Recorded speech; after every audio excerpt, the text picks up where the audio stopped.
Evening, welcome to the August 11th meeting of the Board of Selectmen. If you'd all rise for a pledge of allegiance, please. Pledge allegiance to the flag of the United States of America and to the republic for which it stands, one nation, under God, indivisible, with liberty and justice for all.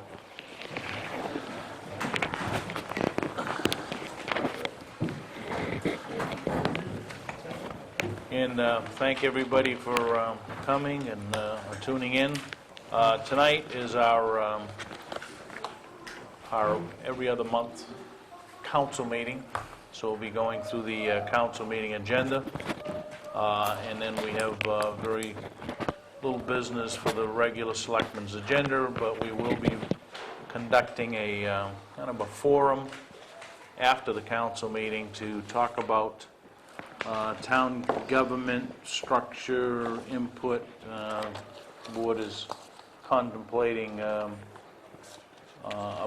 possible referendum to establish a charter commission, so we're looking for input from the citizens, general public, past offices in the municipality, etc. So we'll run that as a kind of a little bit more informal meeting after we get done with the council meeting. Announcements, couple of things. First, recycle. We have single stream recycling at the municipal transfer station, and continue to request anybody that is not participating to please participate, and want to thank those folks that do participate in the recycling efforts for the town. One announcement from the library mega sale has been postponed until fall. I'm not sure that there's a specific date. Pardon? August? I think it was supposed to be next weekend. Oh, it was supposed to be next weekend, so now it's being postponed to fall. Been asked to also announce York County Soil and Water Conservation District 2009 York County Invasive Aquatic Species Project. There's a public presentation this Thursday, August 13th, 6:30 to 9 p.m. Subject is challenges of invasive aquatic plant infestations. First-hand news from local associations. It will be here at the town hall, and it will start at 6:30 and go through 9, and it is run by the York County Soil and Water Conservation. And if anybody'd like or interested, you can grab this flyer off from the desk. Any other announcements? If not, we'll get right into council meeting. This is the first council meeting under the new this new fiscal year, so I want to extend the board's thanks to those people that are participating in various boards, commissions, and whatnot as we enter the new year. And as I think everybody knows, coming out of town meeting, this is a year that will certainly be challenged financially and service-wise and whatnot. So looking forward with some anticipation of how the year goes here. So, that being said, we'll get into town administration reports. Nancy, do you have anything? Just got a couple of things here. Outside of the everyday work, some of the projects I've been working on is the personnel policy, amending that. It's been forwarded to the selectmen for their review. Then it will go for legal review, and then back to the board to be amended. The staff research policy, that's been updated, and that's been adopted by the Board of Selectmen, and that's all with the new right-to-know laws. Been working with the census. They've been going to be sending the maps out again. And also working with the PUC on what happened with the hacking of our phone system. So that is still out there. Can I just clarify something with the phone system hacking? I've had some residents that have approached me and was under the impression that it was our internal computer system that was hacked and that information was potentially obtained. It was not our computer system. It was strictly the phones, has nothing to do with our internal computers. I just want to make sure that that's clarified, simply our phone system. That's right. They came in and through our phone system and made some substantial amount of phone calls. So I've been working with PUC on that. And for anybody that has a system similar, Yes. there are some opportunities that you should look at to preserve the security of your system. That's today. Tomorrow they'll figure out a way how to get around it, but Anything else, Nancy? no. In fact, PUC told me today that that is pretty near a full-time business for a lot of them. They hack into phone systems, make phone calls, and then they're gone and you can't track them. Similarly, what the FBI had to say on that person that handles those type of intrusions, quite common nationwide. It's PBX system or something. Right, and the PBX hacking. Okay, anything from the board? Town plan? Start the timer. Good evening, Mr. Chairman, board members, town administrator.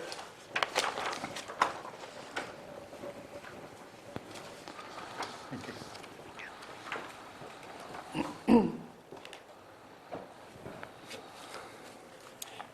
What I'd like to do is give an update of some of the primary projects, most of which you're very well already acquainted with, but for the benefit of the public at large, of some activities that we're working on and planning. The site plan review ordinance, which you all have looked at several times, is at the planning board level. They are going through it with a fine-tooth comb. It appears that they're quite satisfied. There was an opportunity for public comment last week. There wasn't too much feedback from the public. However, our newest board member, Frank Allen, was able to make some contributions as to how we might integrate GIS into this and the subdivision and site review plans that are coming in so that we can do more digital mapping. And there was good consensus and receptivity to that from the planning board members. I'm happy to report that the West Road reconstruction project is almost coming to a close. There's going to be one final coat of pavement that will be put on hopefully on Thursday, weather providing, and that'll bring closure to the actual physical reconstruction of that segment of road. I'm also happy to report that the budget as of today looks like we're going to be within the budget, and hopefully there will be some cost savings. I'm not able to tell you exactly how many savings there will be for another 3 or 4 weeks until all the invoices come in, and that should happen within the next month. So at our next meeting, either through a select meeting or a council meeting, I'll give you an update after speaking and conferring with Nancy about the status of where that budget stands. But it looks like we're well within budget, and we were managed to have some cost savings by not having to remove as much ledge as we thought, and also not having to truck the ledge very far. Many of the residents on West Road found uses for that ledge, so we're able to use it in a lot of different applications. There's also going to be some removal of some very huge white pine trees that looks as though they may not make it more than a couple years, and so we're going to make that as part of the project improvement so that they don't, during a severe winds or during the winter, end up collapsing into the new roadway. So that'll also be taken care of. Now, the larger project, that being the road overlay from this reconstruction portion all the way up to Route 35 in Lyman, the so-called MST or the overlay project, will be starting up no later than August 17th. That's the target date that will start. As shown in this memo here, that overlay will probably start on the Lyman end, taking care of South Road, Waterboro Road, and then work its way from the Milk Room all the way back up to the reconstruction project. So hopefully the majority of that will all be done before school starts. That's the target date. The MDOT mandate is that FR Carroll has 15 working days to accomplish this, or there would be penalties. So that will happen in a 3-week framework. Today we had a meeting with DOT and Carroll, and he's committed to those dates, but he's on a 5-day work week. So it'll be a Monday through Friday activity, with hopeful completion by the end of the month, early part of September. We have an opportunity, as we did with Commissioner Cole, to have another commissioner from Augusta come to visit the town of Waterboro, and I wanted to run this by the Board of Selectmen with an opportunity to have a briefing with Department of Economic and Community Development Commissioner Richardson, and that's in the planning stages, and I just wanted to see if the Board of Selectmen would offer some dates at the end of September or beginning of October. This comes at a particularly good time for the town because between transportation and economic development, those are really two critical commissioners that we want to build our stronger relationships with and stronger liaisons. And so John has offered to come down, but there's a specific procedure that we have to follow. And I can talk in more detail about that if it's going to be a question and answer or if you want him to do a presentation. But most importantly, we need to get on the agenda. We need to get him on your agenda. And so if you could prescribe a date, a preferable date, that would be real helpful. Any suggestions? Because for me to take it to the next step, I'll need some dates from you. Yeah, well, I guess my put would be October in lieu of September, but that's... Okay. That would be my preference as well. And would you like it at one of your typical board meetings, like we did last time, just prior to? Yeah. Okay. So I'll work on that with Pam and see if we can work out a date. I think it's great public relations, and it gets us on the radar screen up there in Augusta. Architectural Glazing Technologies Building, as you are aware, we've had a very strong focus on trying to bring in a new tenant for that building, get it back on the tax rolls, and there continue to be 2 business prospects that are interested in the building. One of the owners, Nick Sakaris, offered at no cost to prepare some drawings for one of those business prospects as to how the building could be retrofitted and reused. So that's still ongoing, and we're still on the radar screen with these 2 potential businesses. Lakeview Estates subdivision, that's in progress. It has not received preliminary approval yet. The planning board's next step is that they're going to go out and do a site inspection, and I believe that's going to happen next week. Mariner Tower, there's been a series of discussions about the proposed lease with Mr. Vitale, who's president of Mariner Tower.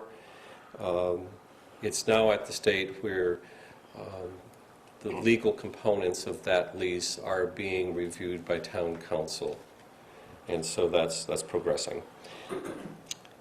An additional thing that we're working on is to have a very specific training session with Natalie Burns and Attorney Cole for our planning board. There's a whole series of questions that have surfaced with the new composition of the planning board, some really important questions that need to be asked in the presence of attorney. I've talked with Natalie briefly on this, and With the board, your board's permission, we're going to proceed ahead in the month of October and have that training session. Probably single out either a special night or a planning board meeting night. They would like to, they being the town attorneys, would like to dedicate about 2 hours for questions and answers and some updates on current legislation, as well as a refresher course on things like right to know, those sorts of basics. And lastly, both Nancy and I have been working on investigating how tax increment financing would work in the community should the occasion come that the Board of Selectmen would like to consider that with a business prospect. It's a very frequent incentive tool that's used now. Nancy has done really extensive research on a lot of other municipalities and has come up with a draft, which sometime maybe in the month of September we could begin to start looking at. But hats off to Nancy for all the research that she's done on that. I've been looking at it from the state angle and also the new pine tree incentive angle as to how those all weave together. So I think we might be ready to have a package for you in a couple weeks so you could go through all that material and then maybe we could have a discussion on it. Okay. And that's part of just preparedness, being prepared for that moment before it arrives. Can you explain that, just the notion of this just quickly? On TIFs? Unfortunately, I can't do it quickly, John, but if I can reserve that for a special meeting, because it's really quite complex.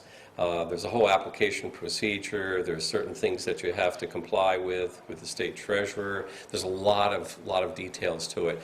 Basically, it's an initiative or incentive for a business to come to the community. And when you're talking about this, then it is essentially a tax break that may, as years go by,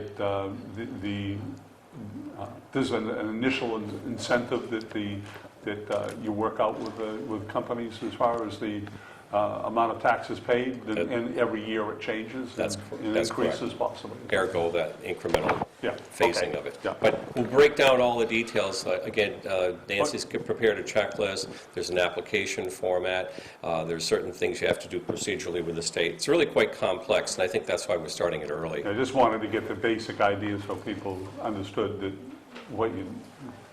What we may want to do, John, is have maybe at some point a special forum on that, just so that the public at large and everyone understands the whole notion of it. Any questions from the board? From Nancy? Would it be safe to say that if the town doesn't move forward in some constructive way with TIF financing, that we're not being competitive with other communities that are trying to attract businesses there? You say it ever so politely.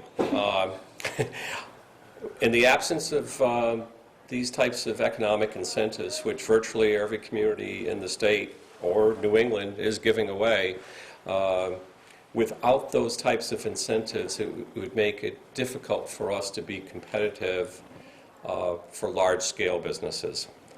So you're absolutely right, 100% right. It's something. Especially with the change in the pine tree.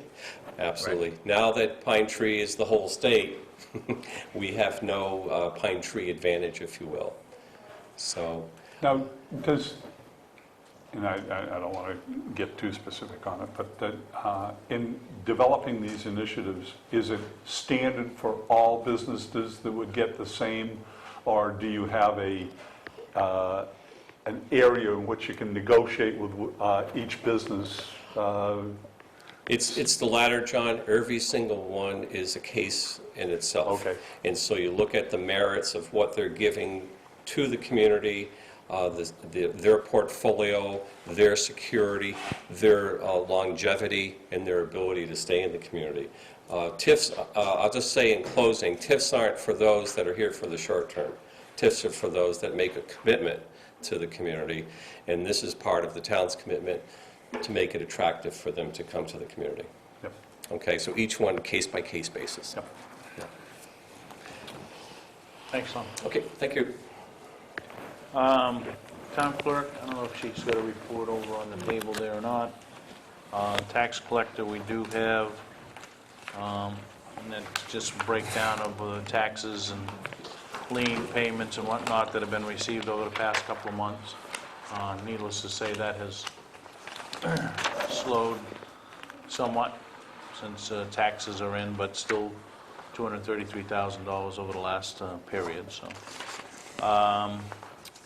Motor vehicle agent, anything from Brenda?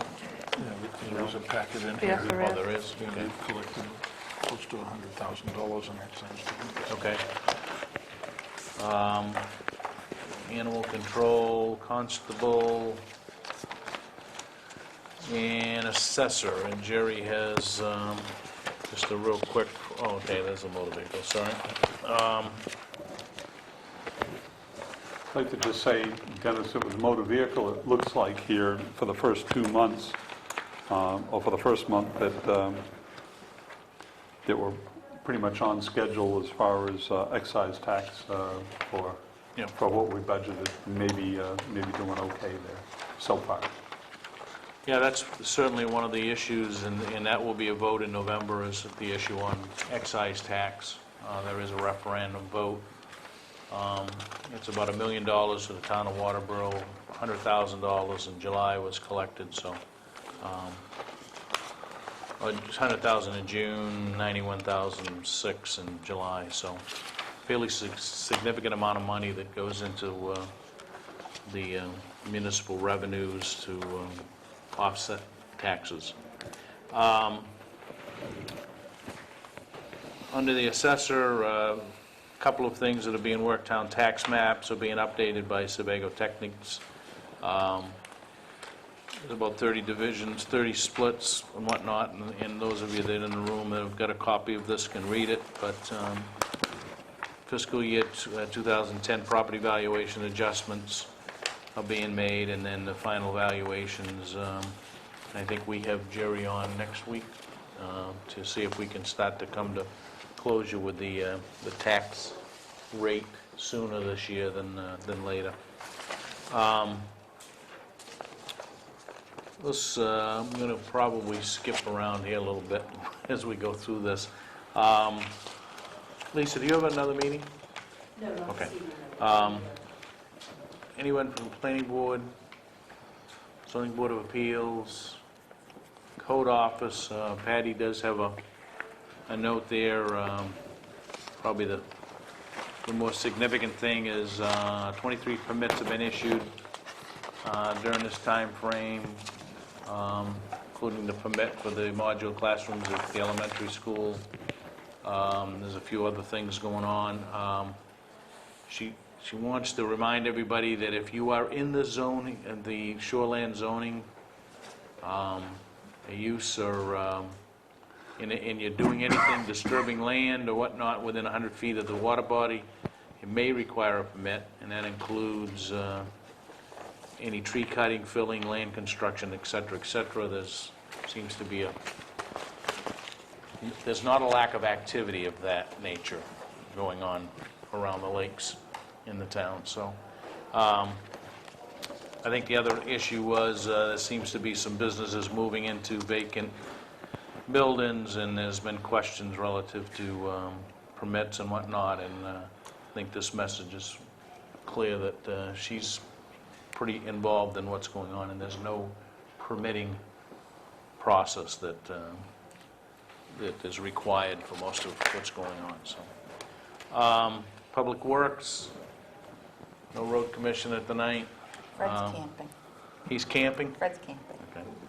We're going out for bids on hot top? No, Okay. because the list, The I list gotta is get, a little larger than... yeah, the list is a little larger than what we have to spend. Road Review Committee, again, we'd like to extend out an invitation. We do need a couple of members that have, one resigned because he's moved out of town, and another one is resigned because he moved to the planning board. So we need some folks interested in the road review to jump onto that committee. And the road review is meeting tomorrow night, so anybody that might be interested in seeing what road review is all about is more than welcome to attend that meeting. Library. I know Ruth had sent a note saying that she wasn't making it tonight, right? We have anything for, other than the roof is being... Yeah, she sent a report. Okay, there is a report there from Ruth. The roof is being shingled, re-shingled. Trustees, Library Board of Trustees, Friends, Sad 57? Lisa. Good evening. A few things. I was hoping that Mrs. Ross might be able to be here this evening because she's on the Finance Committee, but she had some other commitments, and I thought she might be able to answer more of your questions than what you might have for me. But I can tell you that I know one of the concerns that has come up before have been the bleachers over at the high school, and I do not know where we stand on the grant that we applied for that, but we do have temporary bleachers that are on site on the school property now. They're not entirely set up, but it'll be something that will allow a little more participation from the fans at some of the football games. But they are temporary bleachers. There's nothing fancy about them, but it's safer than what we had before. So school will start on September 1st this year, so that's coming up pretty quickly. The first day for the teachers will be the 25th, and the same for the drivers. A couple of things coming up that have changed. We do have a new member on the school board from the town of Waterboro. She was elected in June, Heather Silva. She replaced Lori Whittemore, who chose not to run again. And so Heather has been baptized by fire in the month of June and July. Our last regularly scheduled meeting was the beginning part of June, and we've had a couple of special meetings in the interim of that time, since that time, but our next regular meeting is scheduled for tomorrow evening. And at that point, we begin our regular monthly meetings on the second and fourth Wednesday of every month. A big change coming up for the school board is we'll no longer be filming the school board meetings. That was a budget item that was cut out of the school budget this year. So for anyone who might be watching this, you'll no longer be able to see the school board meetings on public access. So we highly encourage you to come to the school board meetings. We have developed a new committee for the school board. There are 6 subcommittees of the school board, and one of those is the PR committee, to try to offset the fact that we're not going to be filming any longer. We're hoping through that committee to create some more public forums that we can advertise and people can come to and get updates as to what's going on and kind of get an overview from each one of the committee chairs. And that there will be at least quarterly mailings that will go out. Some of you may recall the MSAD 57 news that used to go out, and it had a lot of photographs of what was going on in the schools. And while it won't mirror that exactly, it will give an update as to where we stand financially, as far as what we've expended, what's left to be expended in the school budget, and where those things have been allocated, as well as kind of updating on some of the activities that are going on and things that will be upcoming through the school, and also highlighting some of the really positive things that are going on in the district. You may see some changes because of the governor's mandate that we're no longer going to be considered SADs. We have become RSUs as of July 1st. So we are RSU 57, Regional School Unit 57. It was agreed that we did not have to shell out the money to change all of the things on the buses to say RSU.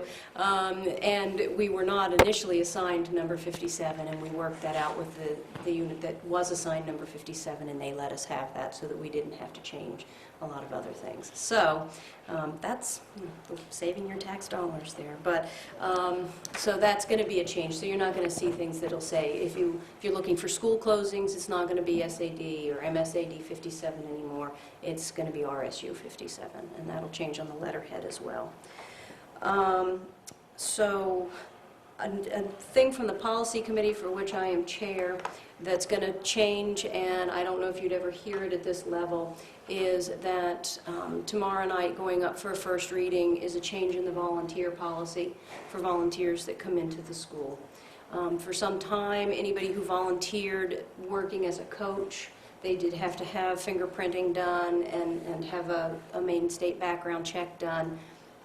But now we're moving that to everybody who volunteers in the school, should that policy pass. Again, it'll go up for first reading tomorrow night, and it must pass 2 readings, and that would have it up for second reading on the 26th of August. Once it passes that, if it does, it's the law of the district. So any parents who come into the school who want to volunteer in their child's classroom, anybody who wants to volunteer on a field trip, there's going to have to be a background check done on them. There will no longer be the ability to just simply come into the school and volunteer.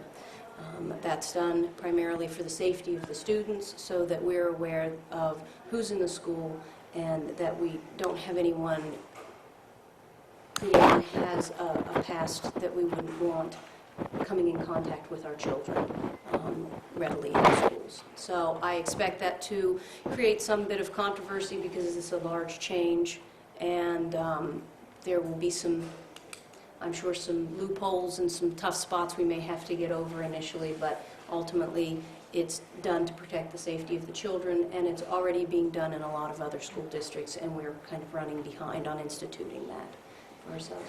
Is there going to be any cost to the volunteer to run those checks? No, a Maine state background check is free, and that can be done in a relatively short period of time. One of the things that the policy committee is going to have to deal with is if somebody, if little Joey's aunt who lives in New Hampshire wants to come and volunteer in the school, that's going to be a problem. Because for us to get a background check done on anybody outside of the state of Maine can cost a great deal of money and can take quite a period of time. And what we may encourage people to do, and again, because this is not a policy on the books just yet, we don't have that detail finally worked out, is that people can request fingerprinting and a background check from their own state at a much lower cost than what we can request it, and they can bring that with them the day that they show up to volunteer, and that's a valid background check. Because, one of the options could be, well, little Joey's uncle works for NASA and, is going to be coming through at Christmas time to visit, and boy, wouldn't it be great if he could talk about what he does to NASA to Joey's classroom. We don't want to exclude those options and opportunities for that, but we also want to make sure that the people that the students are coming in contact with have been checked out and they're safe and legal to be in the schools. The fingerprinting doesn't cost anything either. No. Mostly it'll be a background check. For coaches, it'll be fingerprinting because a lot of times they're left alone, for a great deal of time. General volunteers will just be a simple background check to make sure that they don't show up on any of the registries in Maine. So I just encourage strongly people to, come to the board meetings because we cannot film them anymore. And, they can be long and they can be tedious, and even for those of us that sit around the table, they can be boring. But some ways that's going to be the only way you're going to be able to have access and know specifically what's going on. And there are going to continue to be changes as we continue to face the same budget problems and crisis that everybody else is facing. We are, as you, required to live within our budget, and that can create issues at times. So, do you have any questions for me? A comment, I think Lisa's, our board representative, are coming to and reporting out now on a monthly basis at this meeting is going to be even more important, since people aren't going to be able to watch it Right. on a weekly basis or bi-weekly basis. Now they can get a synopsis report from you once Yeah. a month. And again, I can only touch on a couple of the committees because those are the committees I'm directly involved in, and I don't sit on all 6 of the committees. If there is a particular area, whether it's building and finance, whether it is curriculum, whether it's PR, whether it's policy, whether it's transportation, if those are interests that somebody has and they want to be a part of that, those meetings are all listed on the district website, and you can find out when they are. The committees meet at least every month. Some committees meet twice a month. Some committees meet every week. Negotiations is the only committee that the public is not allowed to attend. It is a closed-door committee. So of the 6 committees, 5 of them are available to the public, and the school board meetings are always available to the public unless we're in executive session.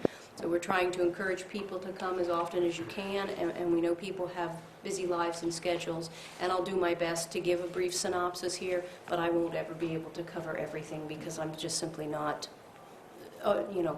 aware of everything that's going on each individual committee. So if anyone has a particular interest, we encourage you to attend as often as you possibly can. Well, thank you, Lisa.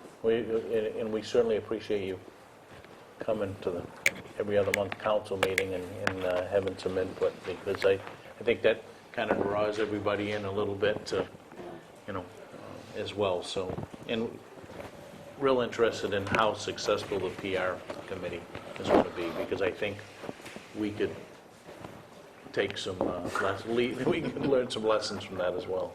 So, Yeah, we'll definitely keep you updated on that, and I appreciate the opportunity to speak. And I was not able to stay the last time because I did have another commitment. So I know for in the future, if I know I have another meeting afterwards, I'll give you a little heads up before you start Yep, this, so that that's fine. I don't have to scoot out before I can tell you what's going on. yeah, we're pretty flexible with this agenda. So. Okay, thank you. Thanks, Lisa.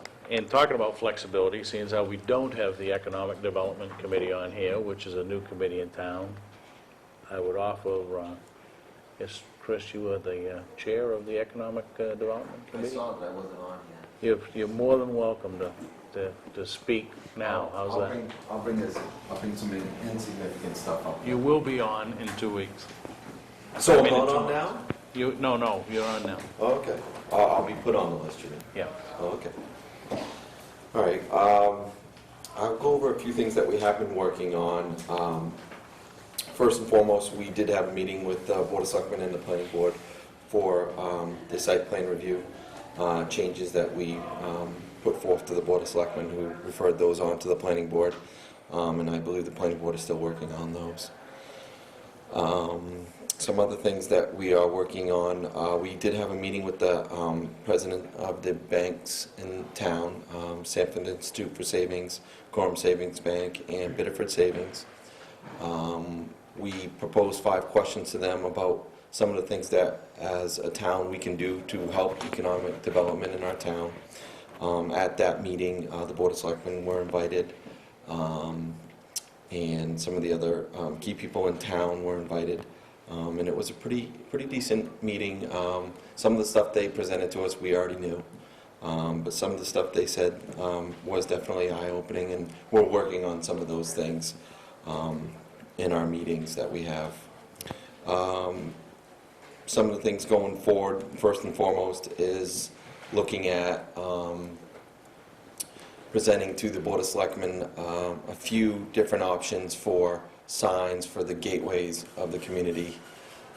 That's really our main focus right now, and we will be putting out some bids, or not bids, but recommendations to some of the area sign companies to see what they can come up with. Cost, design, size, the fonts we may use, how that sign is presented on the board. We did have a presentation from one of the Board of Selectmen last meeting about the do's and don'ts, the good, the bad, and the ugly to those signs that are around in other towns and other states.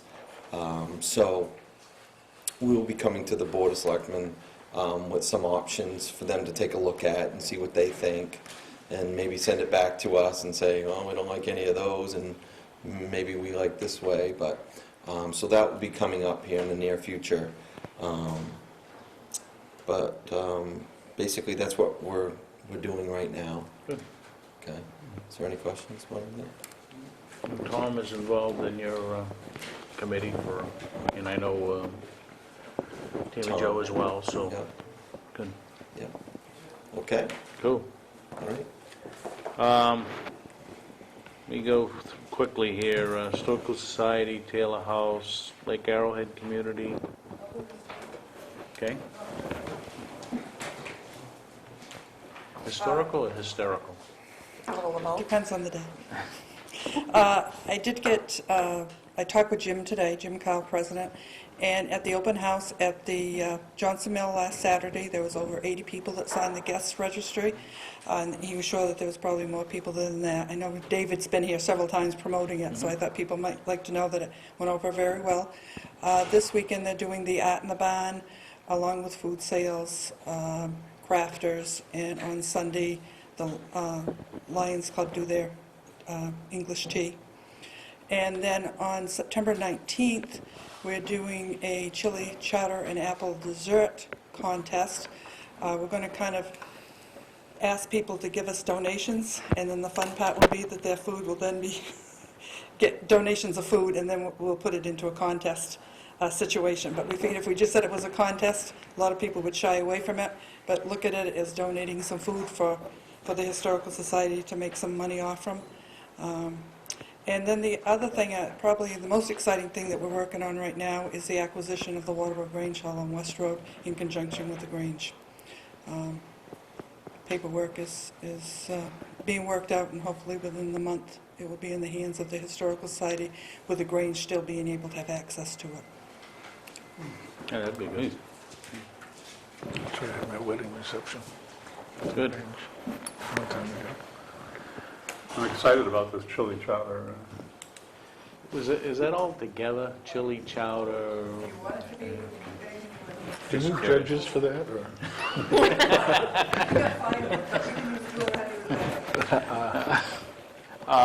York County budget, anything, Willis? Nothing. Quiet? All the time. Other than we know that they're going to be $1 million shorter next year than they were this year. There's a letter here from Johnson. Public safety, Sean's not here, committee, Matt is not here tonight, I guess they've had a long week already and it's only Tuesday. EMA, Pam does have a report, I believe, here, relative to her activities, if you want a copy. Health and sanitation, Mr. Andrews.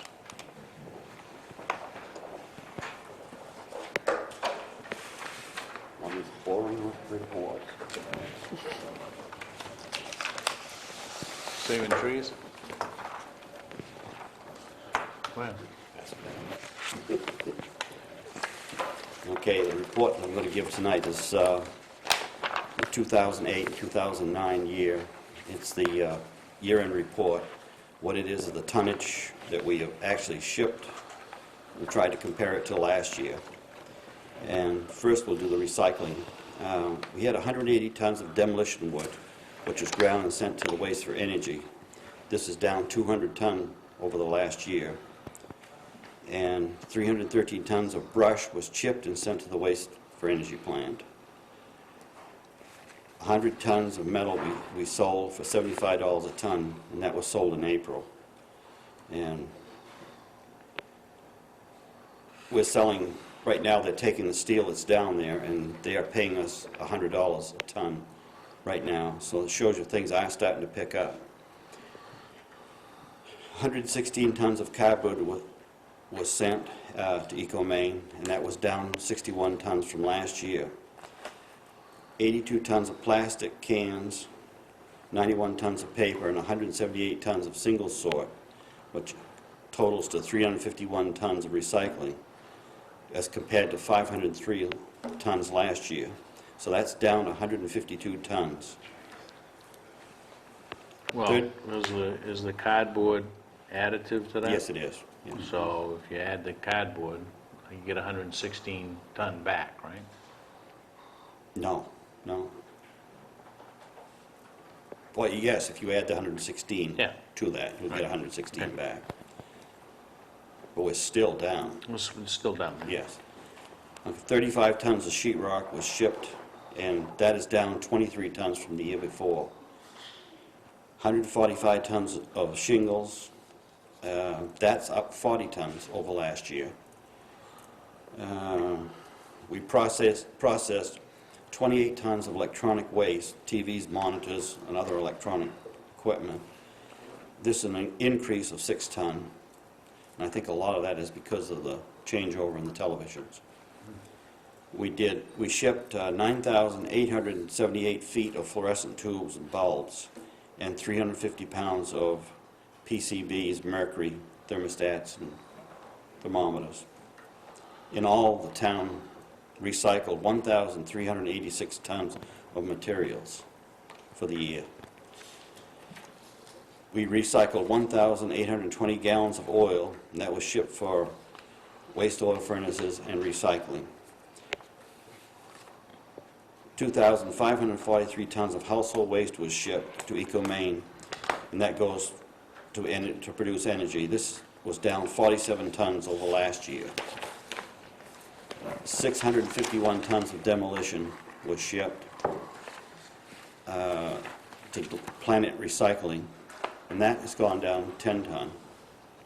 I expect that'll go down even more this year, but.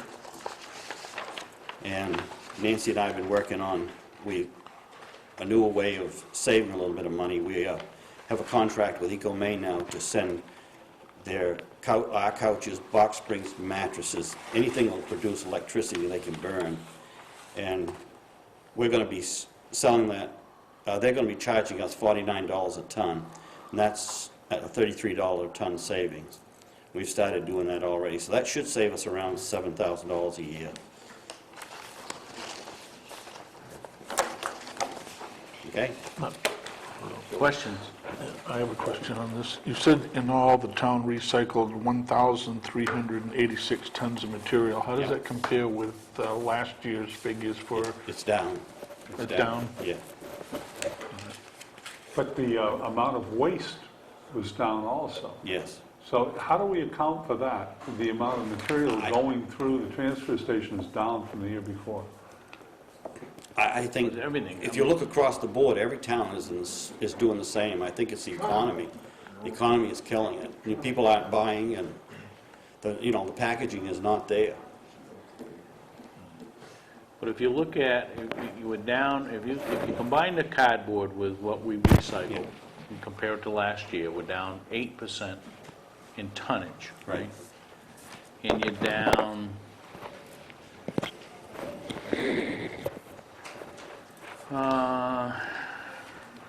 we're down 2% in waste. Yeah. So there's a disconnect. It's not linear, I mean, we're down in household waste, but not to the extent that we're down in recycling. I think that's why Maine started taking the furniture and the mattresses and all that. They didn't take this before. I mean, they're even taking tires now and burning. So we're saving quite a bit of money right there. They're burning tires. Yeah. Anything that will produce electricity. I mean, they have a real good chimney and a real good scrubber in there that's I very think they little. should, I think we should look at the 1,386 tons of items being recycled as a recycling rate, not what just happens to be the traditional recyclable Well, materials. that's how we get the state recycling rate. Right. All these figures here will go on for next year, or half it will. And that'll be our recycling rate from the state, which is a lot higher than ECO. Sure. Yeah. Thanks, Clint. Any questions of Clint? Do we have any of this translated into dollar amounts that we might have, that the town may have saved last year, or did it cost us more? It would actually cost us less. Should have cost us less. Yeah, we can run those, run a comparison, right? I guess I'm wondering how much more the town could save if, as Dennis indicated at the beginning of this meeting, if we recycle, and if we can bring that figure up, it should reduce the cost overall to the town. Okay, now I'm gonna turn it over to Willis, Yeah. because Willis brought in the big colored spreadsheet, okay?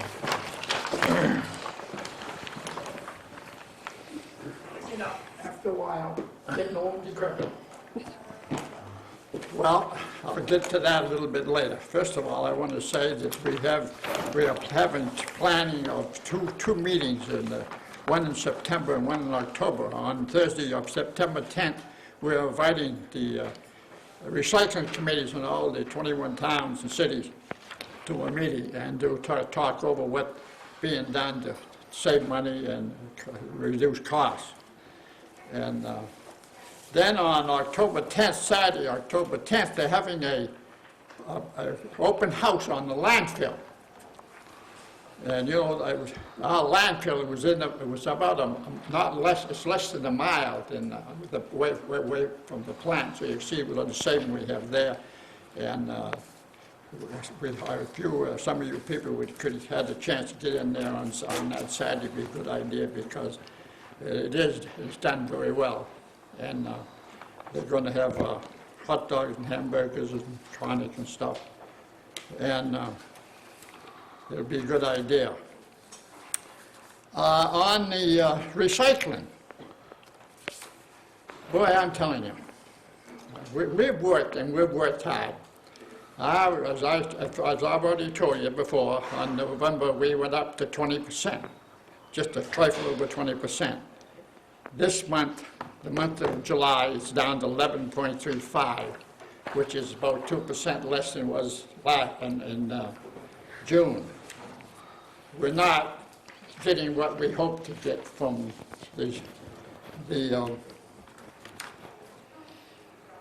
having the one picket, whatever you want to call it. Single stream. Single stream. Then on the meeting we had last week, we just had a paper handout was given to me, and it's interesting. There's 8 towns, including Waterboro: Bridgeton, Casco, Harrison, Leamington, Lyman, Ogunquit, Waterboro, and Yarmouth don't have any curbside pickup of trash or recycling. There's 5 towns, and they're Cape Elizabeth, Freeport, Scarborough, South Portland, and Lyman, Wyndham, have just the one, that's the trash. And on the towns that also, Cumberland, Falmouth, Gorham, Hollis, North Yarmouth, Pownell, and Portland have both pick up on trash and recycling. It's very interesting to see that of the 8 towns, the average is 16.48 for the 8 towns. The ones that have 1 is 29.95. The ones that have 2, both of them, is 36.47. Well, I said to them that it's all good and well, but one thing you haven't put on here is what it's costing to have, what it's going to cost them to have pickup on both the. So what we've come up with, they're going to come up with some figures on per person. And the only thing they're going to be able to use for that would be the last year's census, which would be out of line, but it will give you some idea of what it's costing to do one thing or 2 things or nothing, and do it the way we do here in town. So I think that's a good thing. I was hoping that we would, with this one sort, we would increase it up, but it hasn't done it, and I don't know what we're going to do. I'm discouraged. I'm very much discouraged. We've worked, the committee's worked hard to get more recycling, and we're just not getting it. And I don't know what, I'm beside myself, because it seems though all the work we're doing, it doesn't amount to nothing, hill of beans. Any question? When you're talking about the 2 services, one is curbside pickup, and the other, the recycling you mentioned, is a paper bag or an equivalent of a paper bag. That's curbside pickup. Curbside pickup of one is for trash and one is for both. You'll notice there's Well, on this sheet on the top, it has recycling incentives, and it has on the top, paper bag. That's paper bag. There's nine communities have some sort of a paper bag system. Okay, and that's one of the recycling incentives, and the other one is curbside pickup. And there's 10 communities doing that. Okay, so those that are doing both of those, there's a really significant difference in the amount of recycling that's going on. It's over double that of the communities that have nothing. Well, there's a lot of people in town that seem to think we ought to start picking up here. But this is a big town. It isn't consolidated as a lot of other smaller towns, and a number of roads, and the traveling. That's why I wanted some figures on what it's costing these different towns and cities to do this work. And I think if maybe another time, I might be able to have some figures on that. But that's what we need. We need what it's costing to get this done.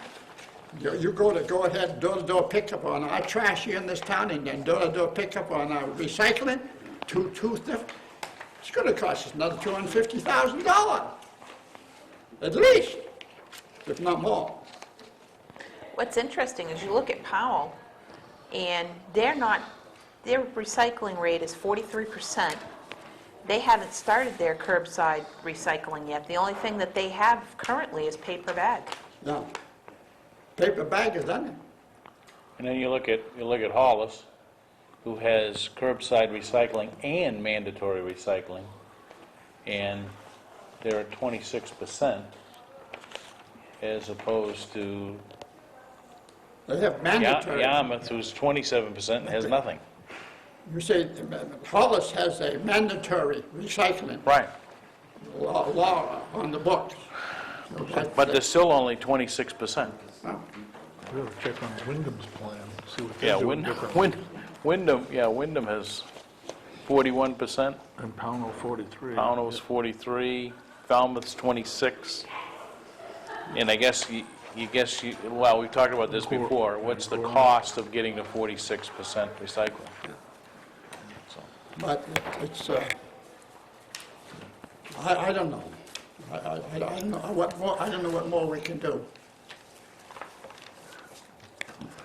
Well, it's good information, Willis. I think the Yeah. committee needs to digest some information like this, because that's a bit, and Clint, you had different scenarios of paper bag, paper sticker, pay for everything, right? None of the towns in the group have any stickers on bag. None. Yeah. There's not too many in the state. Chris? Just a quick question on where the single sort is at the transfer station. Is there a reason why it's not where the main compactor is? Would that make a difference?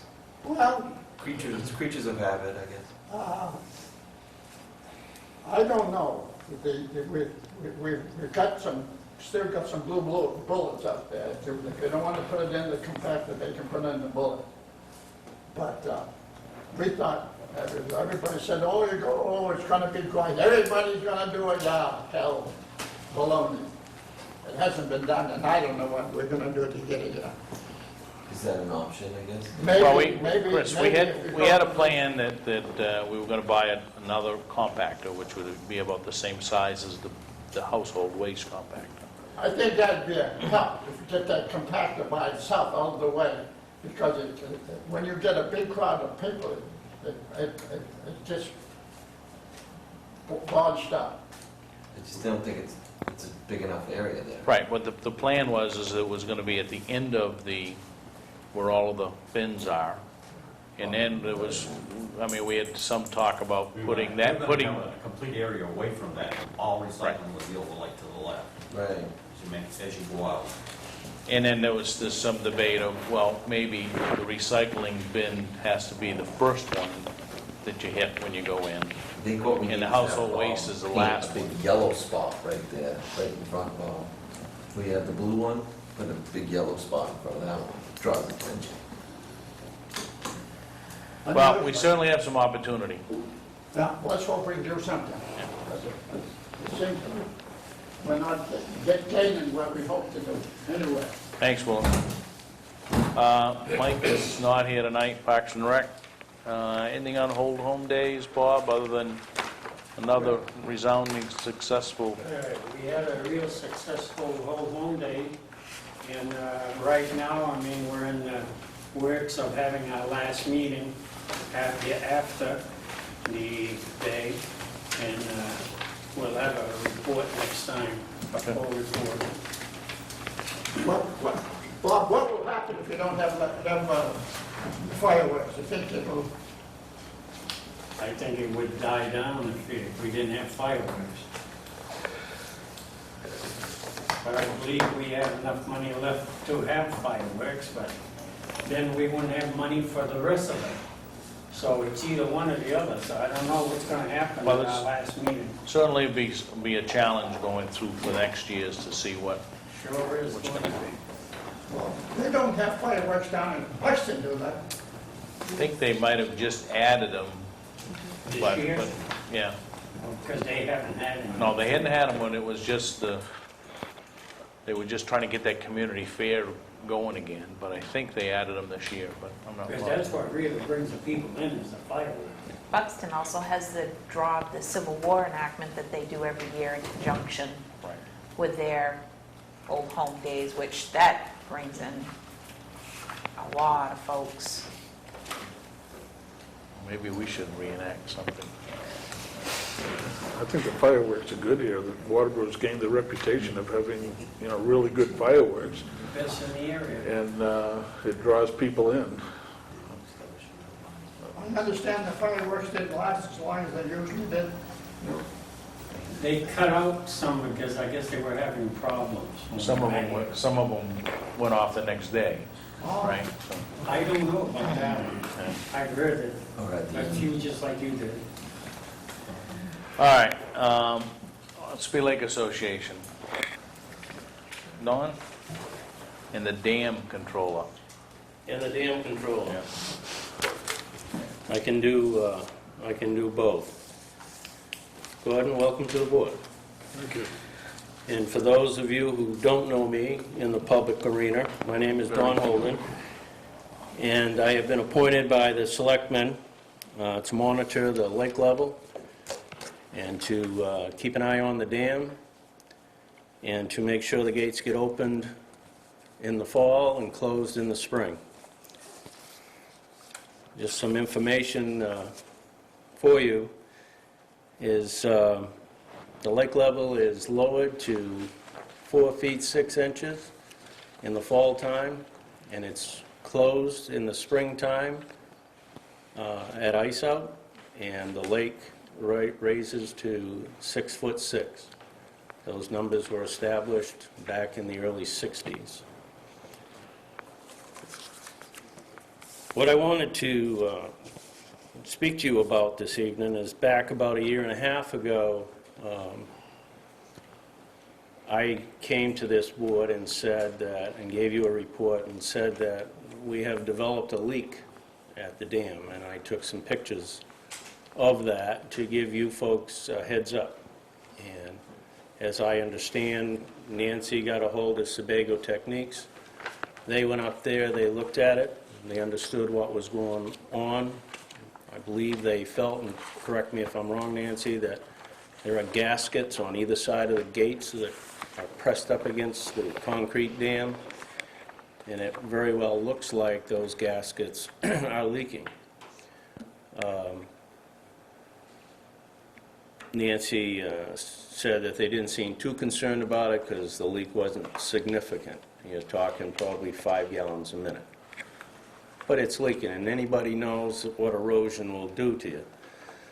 Well, right about now, if I had to guesstimate that, I would say you're probably looking at 50 to 60 gallons a minute at this point. She's rushing in pretty hard around those gaskets, and that is going to continue to increase. So I just wanted to come and tell you that we've got a significant leak on both gates. Does that need to be addressed in the next year? I don't know. Where are we going to be 1.5 years from now?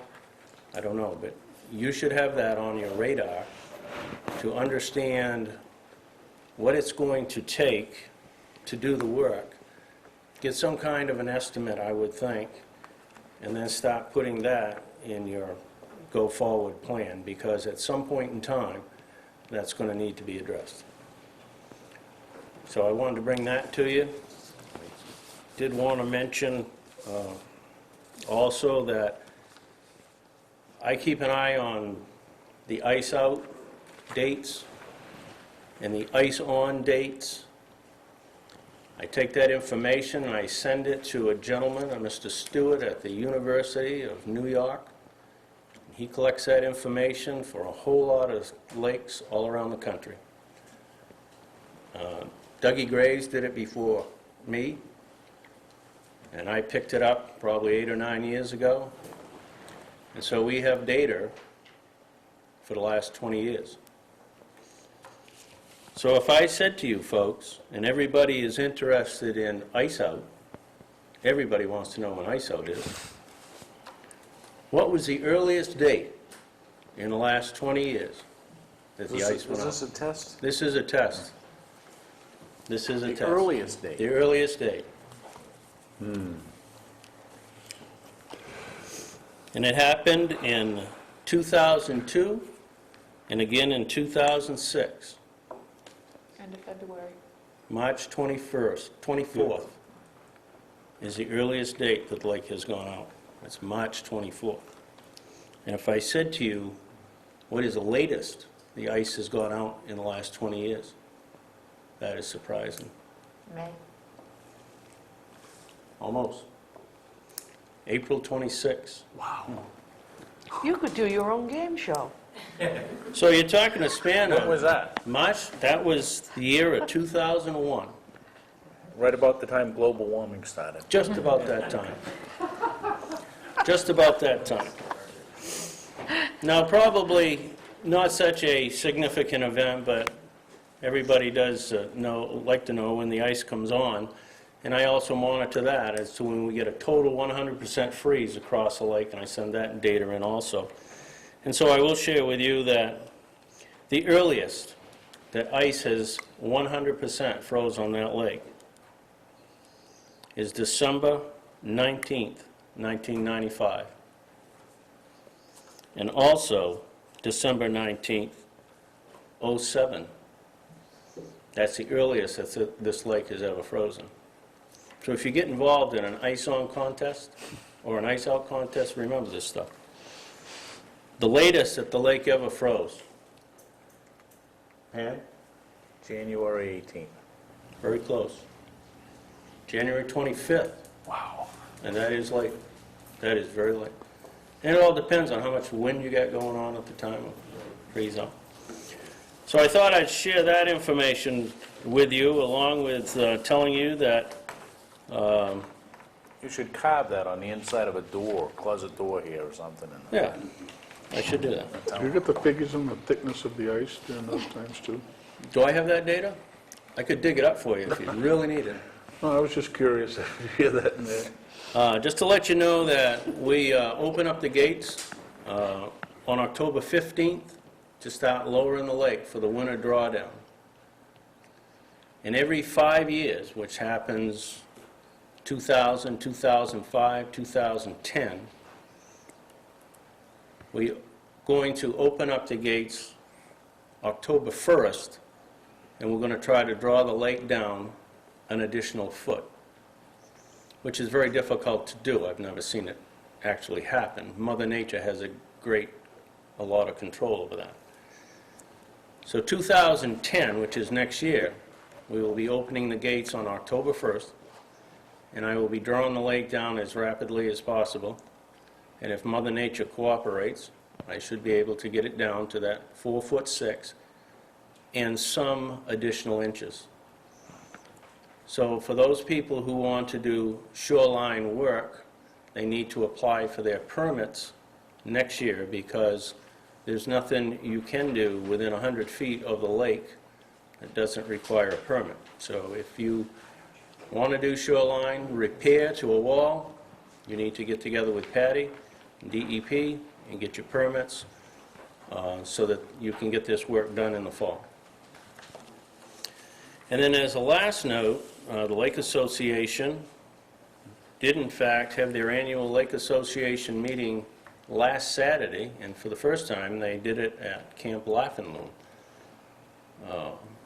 which was a nice setting, and there was a beautiful slide presentation that was put on of pictures that have been taken around the lake at sunset and the loons in the mist, and so that was great. We had about probably 80 people that attended that association, and association meeting, and they had a cookout afterwards, and it was a really nice day. Also, I think back a year ago to the Lake Association meeting, and Dennis Abbott attended that meeting. And I gave my update on the dam, and I told people that I monitor the level of the lake. Whenever Mother Nature brings in an influx of rain, I go up and I open up the gates to get some of that water out. Typical to last October, October 4th, weather forecast said we got a major storm coming up the coast. I went up, opened up the gates, and they said this storm is going to be significant. So I went up and I opened up the check valve. And I was able to get 4 inches of water out of this lake before that storm hit. And with all 3 gates open, pouring out all that water, the lake came up 4 inches. The lake had gone down to 6.2 and it came back up to 6.6. 6.6 is summer level. So that's kind of why I do this, is to try to maintain a consistent water level. So I probably go up to that dam 120, 130 times a year, and I make maybe 30 adjustments or so. And somebody at the last year's Lake Association meeting asked me if I got paid for this. And Dennis stepped forward, very cleverly says, "I'll buy him a coffee sometime." And everybody laughed. Just wanted to remind you, Dennis, I'm still waiting. You're still over there. We have some in the back. I'll get one. Any questions? Oh, I just have, after we talked about the dam today, Yeah. I talked to Charlie Brown, and for a while there, neither one of us could remember the company that put the gates in. Both of us thought it had gates in the name, but it didn't. It was called Whips. But he pulled out the plan on it. Superior Concrete did the... Yeah, did the concrete. Right. So he's going to get a hold of them tomorrow and see what it is to put gaskets in, and knowing that you're going to lower it next year, that would be the time to do it, because you either got to put in a cofferdam, which we've been that way before, or you got to really lower the water. Right. Even lower in the lake, an additional, we say a foot, but I don't think you could ever reach that. You're still not going to be below the gate and those gaskets. But I think probably the lower the lake, the smaller the cofferdam maybe. Yeah, cofferdam. So next year would be something to think about. But here again, when you start talking cofferdams and pulling those gates off, there's going to be a cost to that, and you need to get that into your budget, I would assume. And so it's a heads up to you that this thing is getting more aggressive all the time. And he's hoping to get the figures to me by the end of the week. Great. Give me a call and give me an update on I'll that. get them to you. Any questions? Excellent. Communications, cable TV, Saco River, Cemetery Committee, Land Trust.